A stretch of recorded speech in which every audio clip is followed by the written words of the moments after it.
Assalamualaikum warahmatullahi wabarakatuh. Alhamdulillahirabbil alamin wa bihi nasta'inu ala umuri dunya waddin. Asyhadu an la ilaha illallah wahdahu la syarikalah wa asyhadu anna Muhammadan abduhu wa rasuluhu wa la nabiyya ba'dah. Allahumma shalli wa sallim ala nabiyyina Muhammadin wa alihi wa sahbihi wa sallim.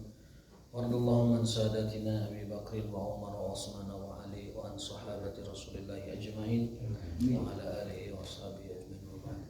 Allahumma subhanaka la ilma lana illa ma 'allamtana wa 'allimna ma yanfa'una wa zidna ilman. Allahumma rabbana atina fid dunya hasanah wa fil akhirati hasanah wa qina adzabannar. Bapak sekalian, menakan Allah Subhanahu wa taala, hari ini insyaallah kita akan melanjutkan kajian kitab Zadul Ma'ad, atau dalam bahasa terjemahannya Zadul Ma'ad, bekal kembali. Sebelum kita mulai, izinkan saya minum ini dulu. Bismillah.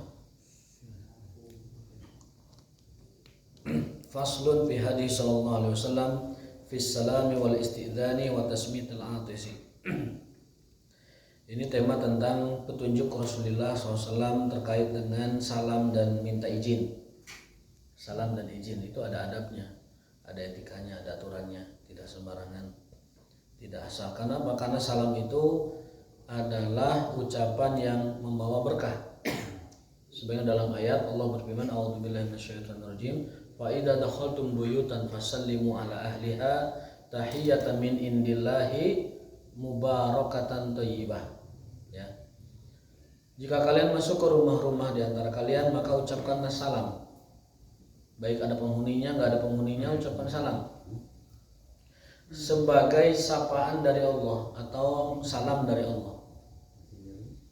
Mubarakatan thayyibah, di mana salam tersebut membawa atau mengandung keberkahan, thayyibah, dan juga kebaikan. Jadi salam itu adalah sebuah doa yang membawa atau mengundang keberkahan dan kebaikan. Tapi tentunya salam yang membawa berkah dan kebaikan itu harus sesuai dengan tata cara, kaifiyat, dan adab dalam mengucapkannya. Ya. Kalau salamnya tidak sesuai dengan tuntunan, ya dia tidak akan membawa keberkahan dan tidak akan membawa kebaikan. Apabila kita mengucapkan salam sesuai dengan ketentuan atau kaifiyat yang sebagaimana dicontohkan Rasulullah SAW, maka salam itu akan membawa keberkahan. Dirasa atau tidak dirasa, itu salam dengan sendirinya adalah berkah. Salam itu adalah berkah. Maka jangan macam-macam dengan salam, mencandakannya atau menyikat-nyikatnya ataupun tidak membaca sesuai dengan pedomannya, karena itu adalah doa keberkahan. Sabata anhu sallallahu alaihi wasallam fi sahihaini an Abi Hurairah radhiyallahu ta'ala anhu, inna afdalal Islam wa khairahu it'amut ta'am wa an taqra as-salam ala man arafta wa ala man lam ta'rif. Sesungguhnya keislaman yang paling afdal di antara kalian adalah wa khairahu, dan yang paling baik di antara kalian adalah it'amut ta'am, memberi makan. Itu yang pertama. Wa an taqra as-salam, dan mengucap salam ala man arafta, pada orang yang kau kenal, wa ala man lam ta'rif, dan pada orang yang tidak kau kenal. Jadi seafdal-afdalnya keislaman, sebaik-baik keislaman seseorang itu ada pada it'amut ta'am, memberi makan pada orang lain dan mengucapkan salam kepada orang yang kau kenal atau yang tidak kau kenal. Jadi sederhana memang, kalau kita ingin menjadi muslim yang paling afdal, kalau kita ingin menjadi muslim yang paling baik, maka biasakanlah it'amut ta'am, memberi ta'am kepada yang lain, dan qiraatus salam, mengucap salam kepada orang yang kita kenal atau yang tidak kita kenal. Wa fihima, dan juga dalam kitab Sahihain Bukhari Muslim, sama dengan hadis yang atas, disebutkan hadis yang lain. Anna Adam alaihi salam lama khalaqallahu ta'ala qala lahu, ketika Allah menciptakan Adam, lalu Allah menyuruh Adam untuk pergi menemui malaikat. Idhhab ila ulaikan nafar minal malaikah fasallim alaihim wastami' ma yuhayyunaka bihi.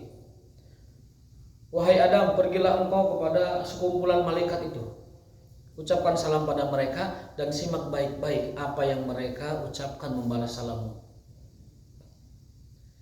Fa innaha tahiyyatuka wa tahiyyatu dzurriyyatik. Karena salam itu nanti akan menjadi salammu, salam keturunan-keturunanmu. Faqala assalamu alaikum. Lalu Adam mengucapkan itu kepada malaikat, assalamu alaikum. Faqalu, malaikat menjawab, assalamu alayka wa rahmatullah. Fazaduhu wa rahmatullah. Artinya di sini hadis memberikan ilmu kepada kita, faedah kepada kita bahwa yang namanya salam itu sebaiknya dijawab dengan yang lebih baik dari yang diucapkan. Fasallimu al farduh, balaslah salam itu au bi ahsana minha, dengan yang lebih baik dari yang diucapkan. Itu sudah biasa kita kenalnya. Itu dalam Bukhari dan Muslim. Wa fihi ma annahu amara bi ifsya'is salam wa akhbarahum annahum idza afshaw salama bainahum tahabu wa annahum la yadkhuluna al-jannah hatta yu'minu wa la yu'minu hatta yatahabu. Dan salam juga merupakan kunci seseorang itu saling bertali kasih, dan itu menyebabkan orang-orang beriman masuk surga. Dalam sebuah hadis sahih yang cukup kita hafal, Nabi menjamin orang yang biasa mengucap salam itu masuk surga. Hadisnya, afsus salam wa at'imut ta'am wasilul arham wasallu bil laili wan nasuniyam tadkhulul jannata bisalam.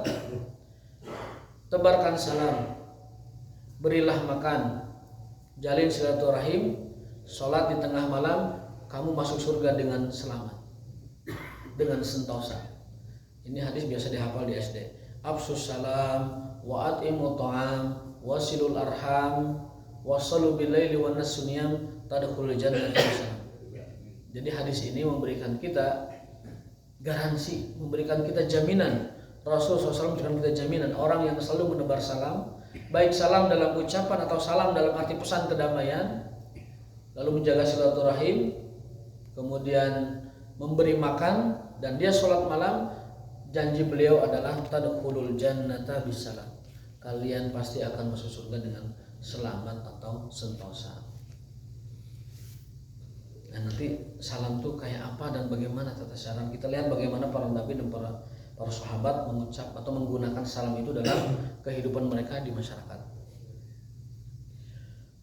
Faslun wa sabata anhu sallallahu alaihi wasallam annahu marra bi sibyanin fasallama alaihim. Rasul kalau melewati sekumpulan anak muda atau anak-anak mengucapkan salam. Assalamualaikum warahmatullahi wabarakatuh. Assalamualaikum warahmatullahi wabarakatuh, panjang.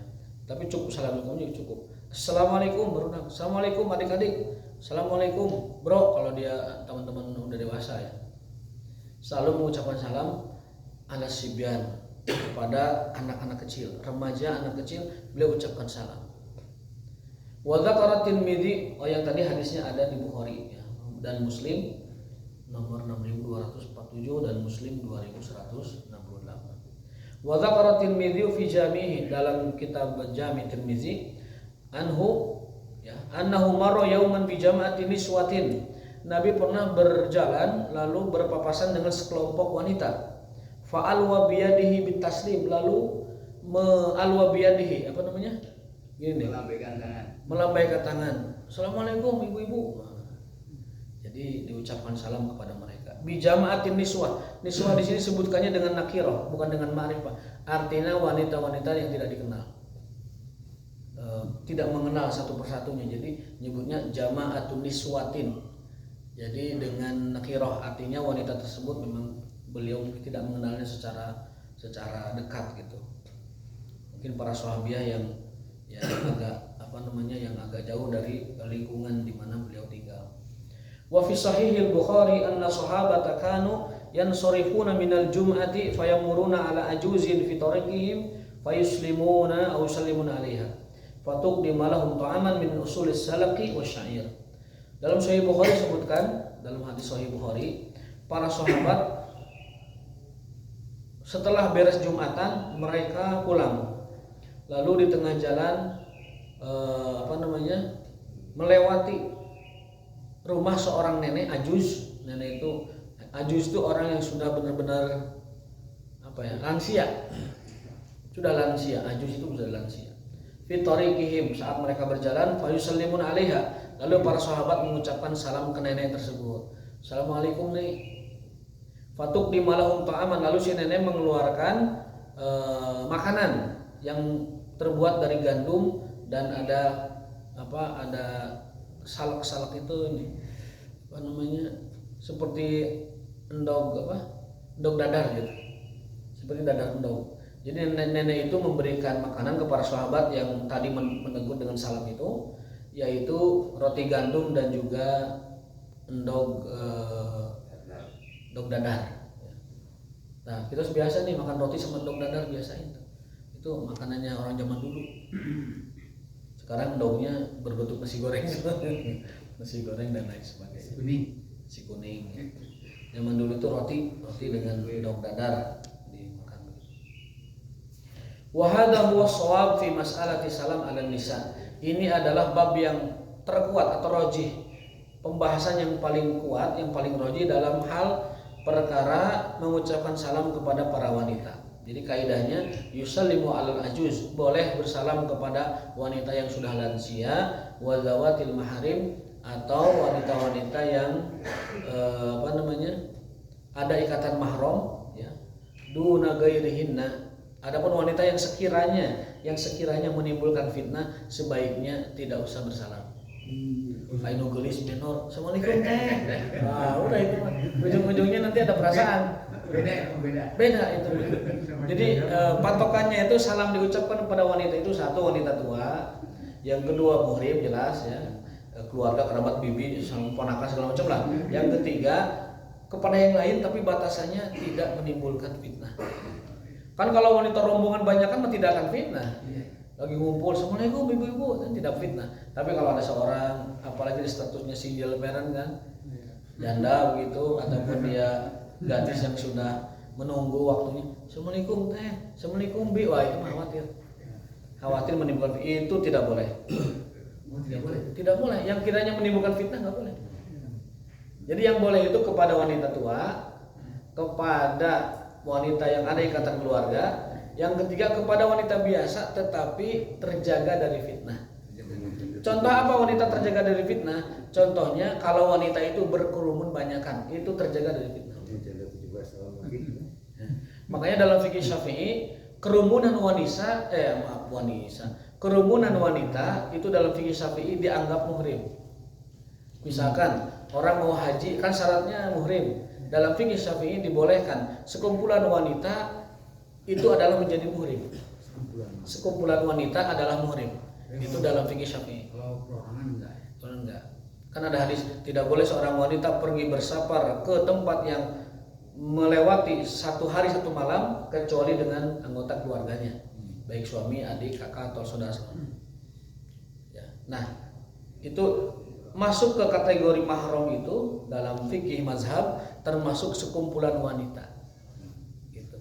Jadi sekumpulan wanita itu menempati atau menduduki posisi muhrim atau pengganti muhrim. Artinya kalau ada wanita umroh tapi ngabring 20-an tidak apa-apa, meskipun tidak ada laki-lakinya.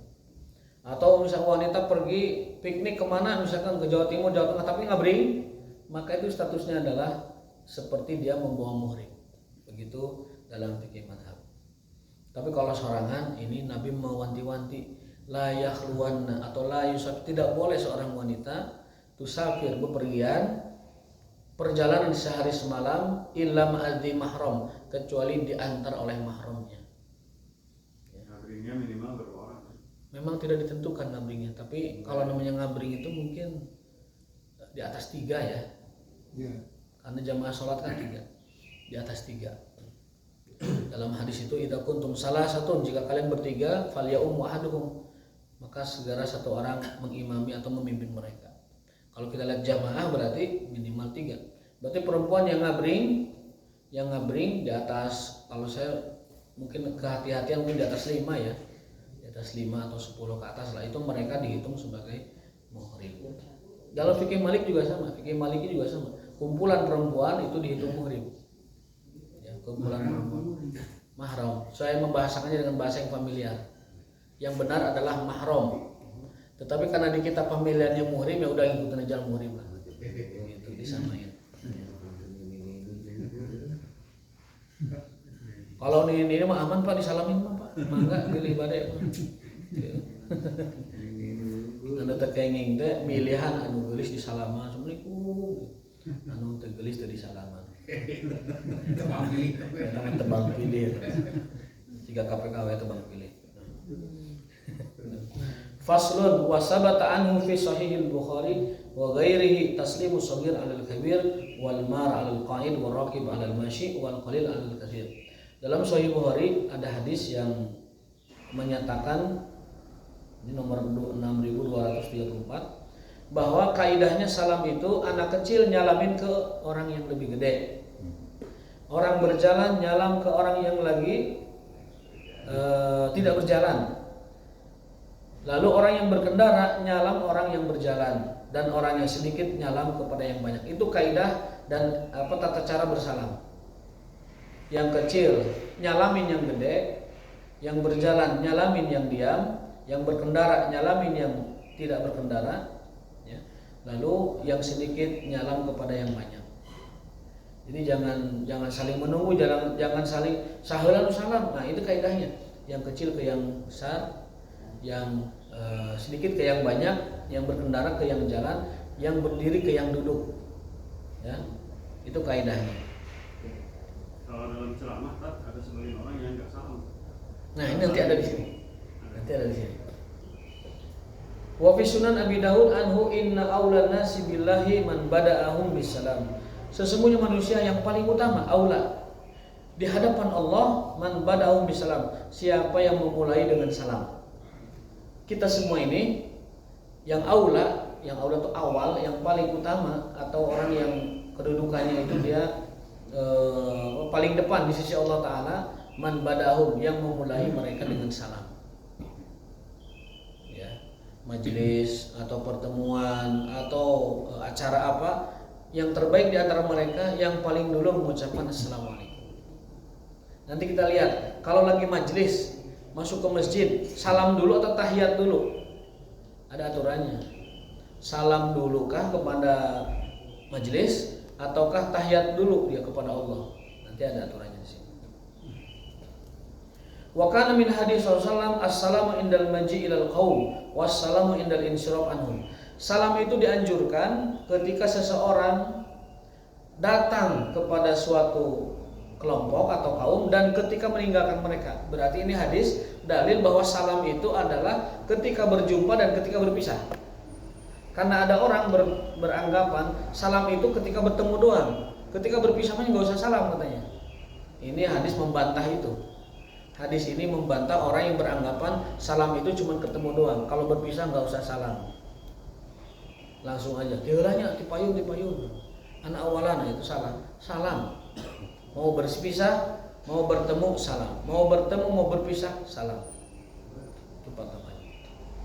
Wa qala Anasun, kan ashabun Nabi sallallahu alaihi wasallam yatamashun, fa idza laqitahum syajaratun aw akimmatun tafarraqu yaminan wa shimalan wa idza taqu min wara'iha sallama ba'duhum ala ba'd. Ini hadis atau ini riwayat menjadi dalil bahwa salam itu kategorinya atau kriterianya diucapkan kalau sudah saling terpisah oleh pohon.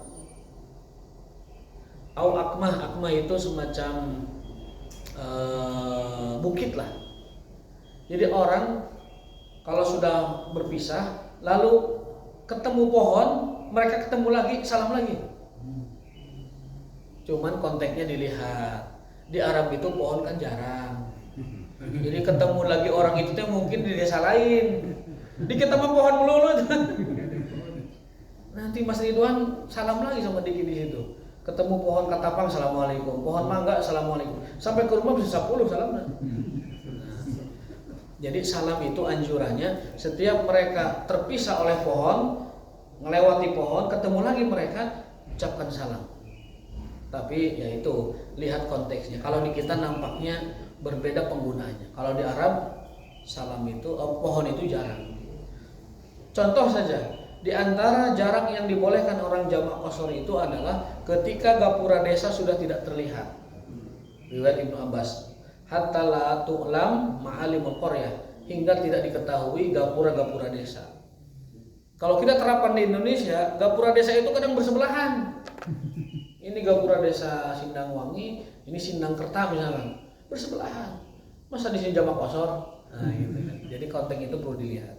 Kalau di Mekah, orang kalau sudah pergi jauh, umbul-umbul desa itu baru hilang setelah mungkin jarak 5 km ke atas.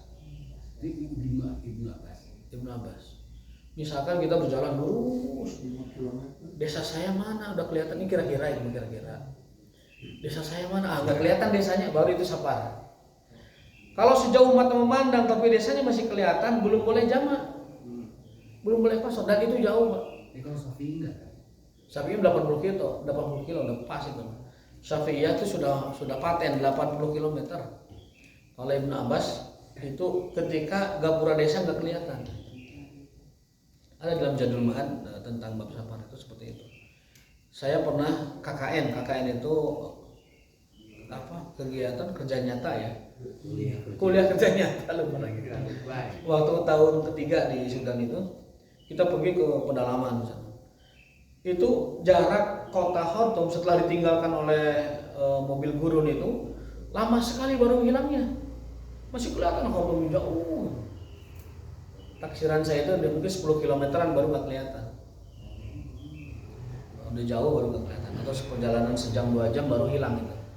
Jadi yang namanya ma'alimul qarya, gapura kota, gapura desa, ketika dia tidak terlihat maka itu batas orang boleh melakukan jama dan qashar. Kurang lebih 10 km lah Ibnu Abbas. Tapi kalau Syafi'iyah sudah paten, pokoknya 80 km jama qashar.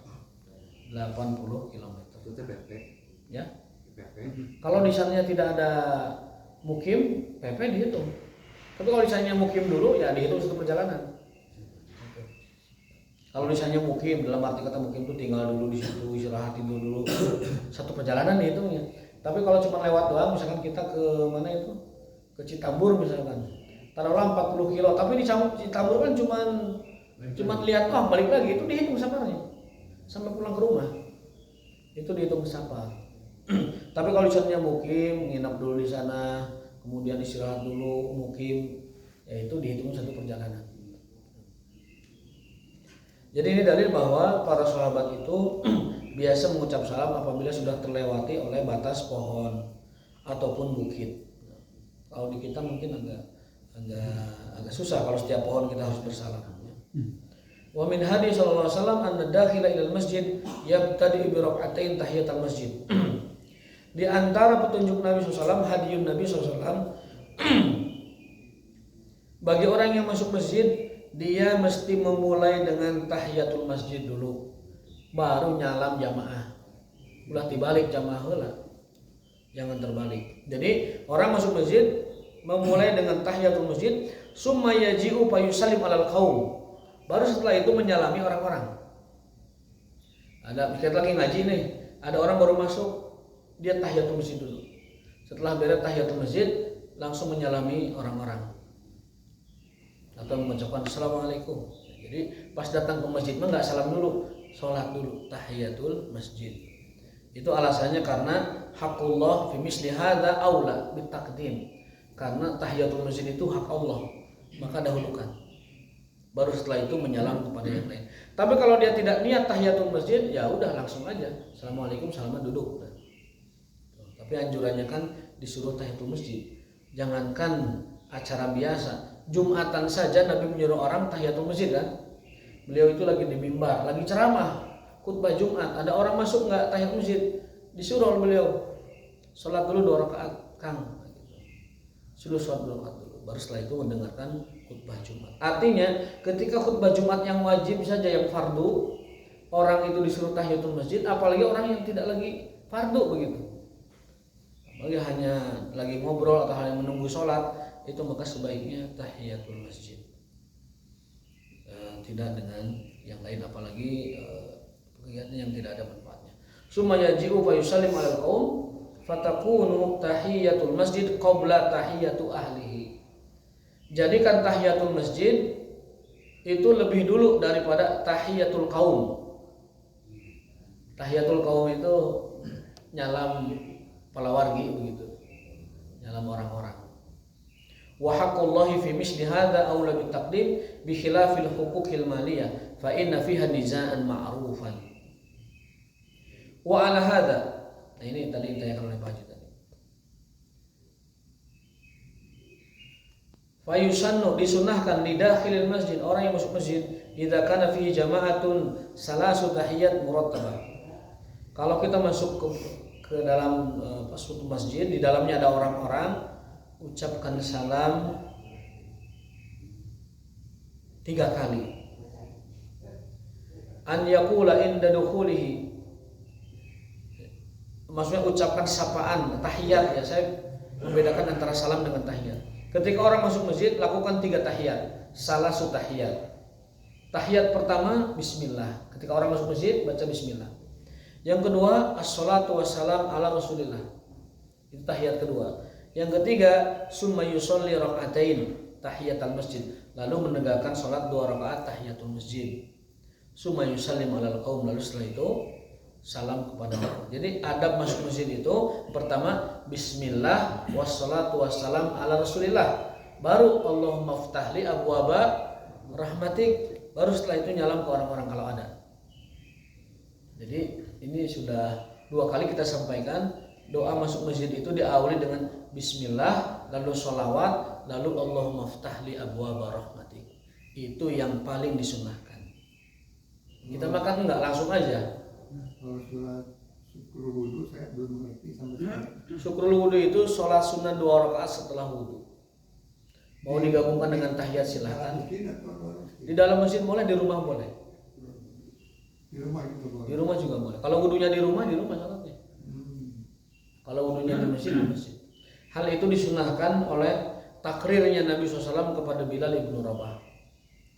Rasul mengatakan, wahai Bilal, apa yang membuatmu menjadi masuk surga? Karena aku mendengar terompahmu di surga.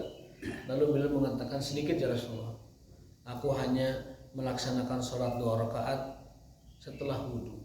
Lalu para ulama menamainya sholat syukrul wudhu. Jadi sebenarnya Bilal sepertinya awalnya sholat mutlak aja. Bilal itu melaksanakan sholat mutlak, tetapi berikutnya oleh para ulama dinamain sholat syukrul wudhu, sholat 2 rakaat setelah wudhu. Mau apapun namanya terserah, yang penting itu sholat 2 rakaat setelah wudhu. Sebelum tahiyatul masjid. Kalau di masjid tahiyat dulu. Tahiyat dulu. Ya, tahiyat dulu. Digabungkan juga tidak apa-apa. Digabungkan. Niatnya, karena qobliyah dengan tahiyat bisa digabungkan. Barang siapa yang melaksanakan qobliyah, dia sudah include dengan tahiyatnya. Seperti subuh misalkan rawatib, kita qobliyah subuh 2 rakaat karena waktunya mepet, itu sudah masuk tahiyat di situ. Sudah masuk tahiyat di situ. Tapi kalau kita nyalse, lakukan dua-duanya. Tahiyat dulu, kemudian qobliyah. Tahiyat dulu kemudian qobliyah. Kalau mau tidak ada qobliyah, misalkan kayak sholat asar, berarti tahiyatul masjid syukrul wudhu silakan. Jadi sholat sunnah tidak usah risau, karena niat mereka itu bisa digabung-gabung. Qobliyah dengan tahiyat itu bisa include. Syukrul wudhu dengan tahiyat itu bisa include. Tidak apa-apa ya. Salam masuk masjid, kalau taklim sedang on seperti ini, nggak usah kan salam, apalagi salam ganggu orang. Kalau lagi on seperti ini langsung saja, Duduk aja. langsung saja duduk, ya. Langsung saja duduk dan menyimak taklim tersebut. Karena khawatir mengganggu yang lain. Iya. Di kelas juga sama. Ada jalan ke penceramah salaman nggak beri berapa, sedang on itu. Itu memotong majelis itu, memotong majelis, jadi tidak pas. Kemana ya? Panggilan. Baik, belum ketemu hadis yang tadi ya, yang Pak Haji tanyakan, tapi ada di sini. Faslun, wa kana sallallahu alaihi wasallam idza dakhala ala ahlihi bil laili sallama tasliman la yuqidu naim wa yusmi'ul yaqdan. Dzakarahu Muslim fi sahihi. Kalau kita datang malam-malam mau mengetuk pintu rumah keluarga kita, mengucapkan salam itu kriteria ketentuannya la yuqidu naiman. Salam itu suaranya tidak boleh kenceng-kenceng sampai membuat orang tidur dan bangun, enggak boleh. Salam tidak boleh membuat orang lagi tidur kebangun. Wa yusmi'ul yaqdan, cukup terdengar oleh orang yang bangun, tapi jangan sampai membangunkan yang tidur. Ini juga yang dipakai standar oleh para ulama baca Quran. Baca Quran itu tidak boleh membangunkan orang tidur dan tidak tidak boleh mengganggu orang sholat. Itu batasan baca Quran. Jadi kalau ada orang tidur, kita baca Quran, yang tidur keganggu, itu salah kita. Kita mengganggu orang tidur. Tetapi lihat juga konteksnya. Kalau lagi pelajaran Quran di kelas, ada yang tidur murid, yang mengganggu yang tidur yang baca. Yang tidur, karena itu jadwalnya taklim Quran. Ada taklim di depan sini, di belakang ada yang baca Quran. Siapa yang ganggu? Yang baca Quran. Makanya ketika taklim tidak boleh ada yang baca Quran. Karena apa? Karena di saat itu afdoliyahnya adalah melaksanakan ibadah yang sedang dilaksanakan. Amalan istimewa ini lebih kuat daripada amalan. Di antara kaidahnya itu, Ibnu Qayyim menambahkan bahwa amalan yang sedang dilakukan dan afdolnya saat itu, maka amalan lain itu jadi mafdul, jadi tidak afdol. Lagi taklim, malah dia sibuk berzikir, tapi zikirnya yang kemana-mana, misalkan, maka lebih afdol taklim daripada zikir itu. Lebih afdol taklim daripada baca Quran itu. Bukan karena bacaan Qurannya, tapi dia baca Quran di waktu yang tidak afdol. Kenapa? Karena waktu itu ada taklim. Jadi afdoliyah itu bukan hanya ainul ibadah, bukan hanya ibadahnya saja, tetapi waktu dan timing ya itu menentukan. Ketika khutbah Jumat, yang paling afdol ya khutbah Jumat, yang lain-lain jadi tidak afdol, bahkan bisa jadi batal. Transaksi jadi haram. Kalau ada orang yang bertransaksi di waktu Jumatan, haram.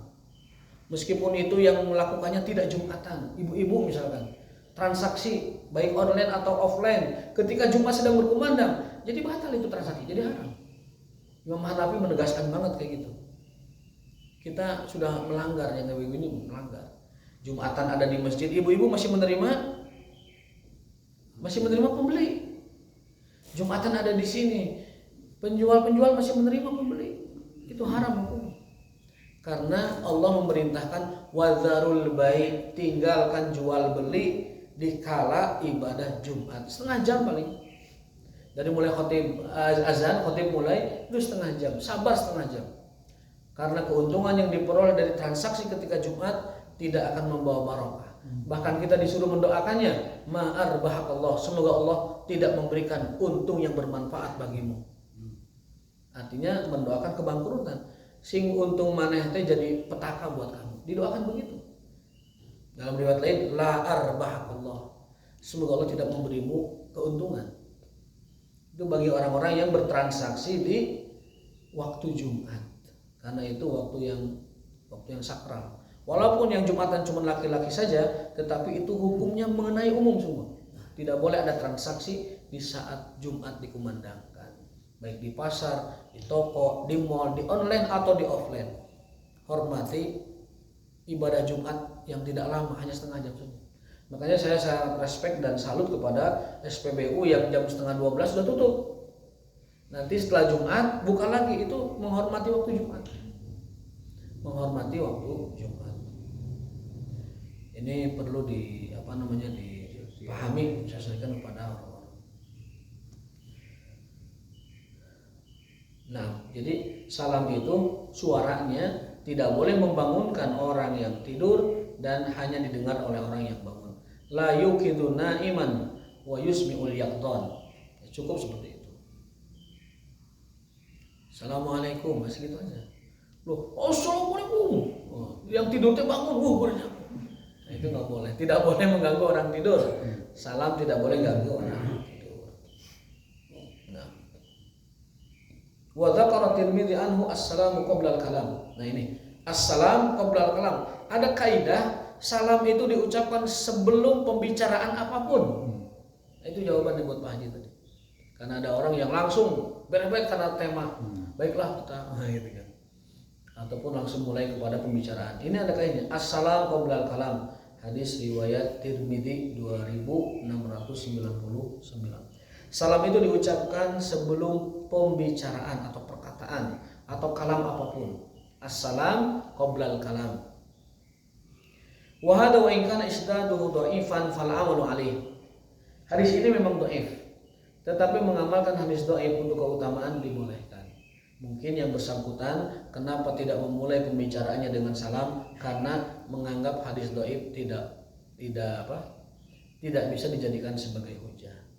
Kalau Imam Syafi'i nggak begitu. Imam Syafi'i itu sadoib lagi hadis, dia tetap lebih baik daripada perkataan sahabat.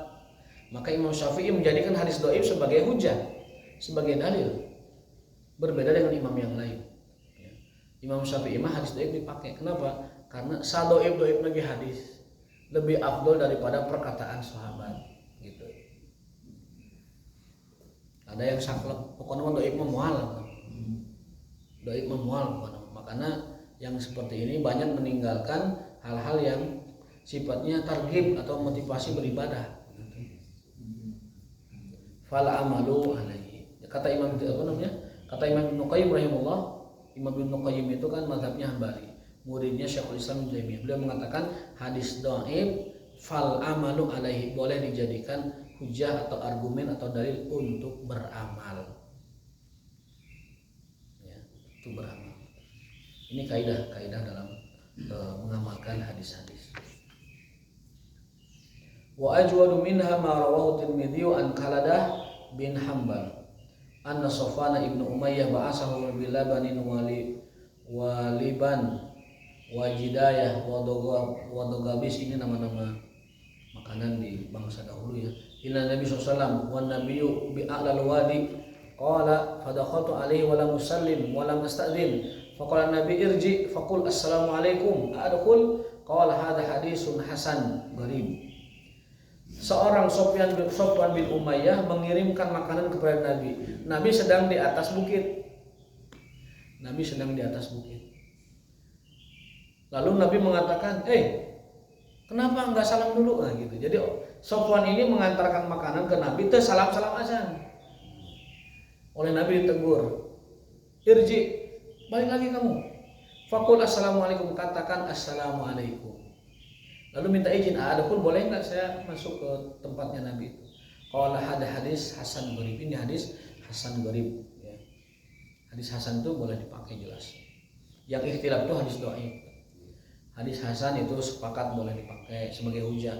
Hadis sahih apalagi wajib dipakai sebagai hujah atau dalil. Nah untuk hadis dhaif memang ini silang pendapat di kalangan para ulama. Syafi'i menggunakannya. Karena prinsipnya sadoib lagi hadis lebih baik daripada qaulus sahabi. Tapi imam yang lain selain Syafi'i enggak, pokoknya harus sahih. Panjang nih kalau dibahas. Hadis mah membid'ahkan kan ya. Bid'ahkan apa? Ya hadis dhaif kalau dipakai bid'ah itu. Nah itulah. Kalau kita berguru kepada Imam Syafi'i tidak begitu. Hadis dhaif dipakai. Ibnu Qayyim hadis dhaif dipakai, Ibnu Taimiyah hadis dhaif dipakai, para ulama besar dipakai. Nah, terutama dalam motivasi beramal, dalam fadilah, dalam fadhail itu hadis dhaif dipakai.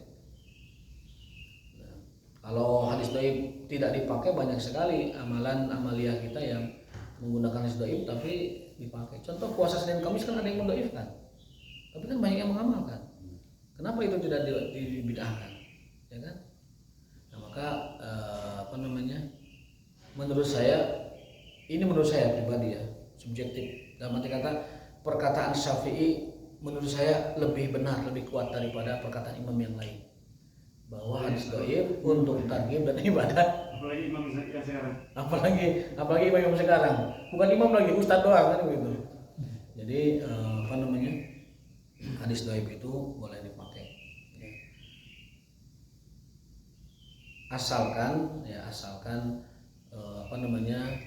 tidak melanggar usul syariah yang kubro, tidak melanggar pondasi syariah yang kubro, yang besar.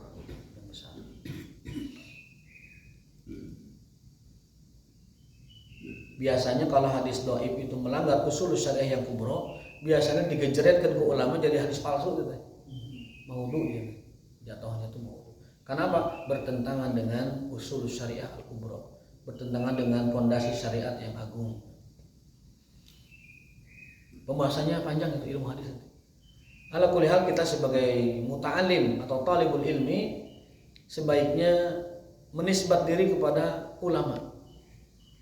Saya menisbat diri misalkan kepada Imam Syafi'i bahwa hadis dhaif boleh dipakai dalam fadhail, dalam fadilah, dalam motivasi beribadah. Kalau ada yang berbeda silahkan, itu masalah masalah perbedaan pendapat dalam ulama. Wa kana idza ata bab qaumin lam yastaqbilil bab min tilqa'i wajhi walakin min ruknihil ayman aw aysar. Nah, kalau orang itu masuk ke pintu seseorang, pintu rumah seseorang atau kantor atau masjid atau apalah, jangan berada di tengah pantok. Di pinggir. Bukan face to face, bukan, tapi di pinggir, kanan atau kiri. Ini petunjuk Nabi sallallahu alaihi wasallam bahwasanya beliau itu kalau mengajarkan kepada kita, kepada umatnya, kalau masuk rumah seseorang atau pintu seseorang, apapun pintunya, toko ataupun masjid atau rumah atau kantor, itu jangan min tilqa'i wajhi, jangan yang ketemu face to face, tapi walakin min ruknihil aiman, ambil sebelah kiri au al aisar, atau sebelah kanan atau sebelah kiri. Fayaqulu assalamualaikum, assalamualaikum. Jadi boleh beberapa kali, assalamualaikum, assalamualaikum, assalamualaikum. Ini hadis riwayat Abu Daud dalam nomor 5187. Jaga aurat tadi ya. Jaga aurat, karena rumah itu kan aurat. Rumah itu hurmah, rumah itu harim. Rumah itu harim, harus dijaga. Jadi kalau kita menamu ke orang, kalau pandangan kita langsung ke dalam, itu khawatir itu tidak nyaman sohibul bait, dan juga kita melihat aurat rumah itu. Jadi ambil di sisi, ambil di kanan atau di sisi. Nah, itu hadis yang nomor terakhir dalam terkait dengan tata cara bersalam. Masih ada yang lain, tapi ini tentang fadilah dan keutamaan mengucapkan salam. Contoh misalkan Nabi kalau mengucapkan salam salah samarat 3 kali, diulang-ulang, adaha salasan hatta tufham, sampai didengar baik oleh mustami'nya. Nah, insyaallah nanti kita lanjutkan ya, terutama berkenaan dengan fadilah salam dan tata cara mengucapkan salam. Wallahu ta'ala misal wa ta'ala muradi wa taufiqun ila billah wa lakum minkum subhanallahi wa bihamdika asyhadu an la ilaha illa anta astaghfiruka wa atubu ilaik. Rabbana atina fid dunya hasanah wa fil akhirati hasanah wa qina adzabannar. Assalamualaikum warahmatullahi wabarakatuh.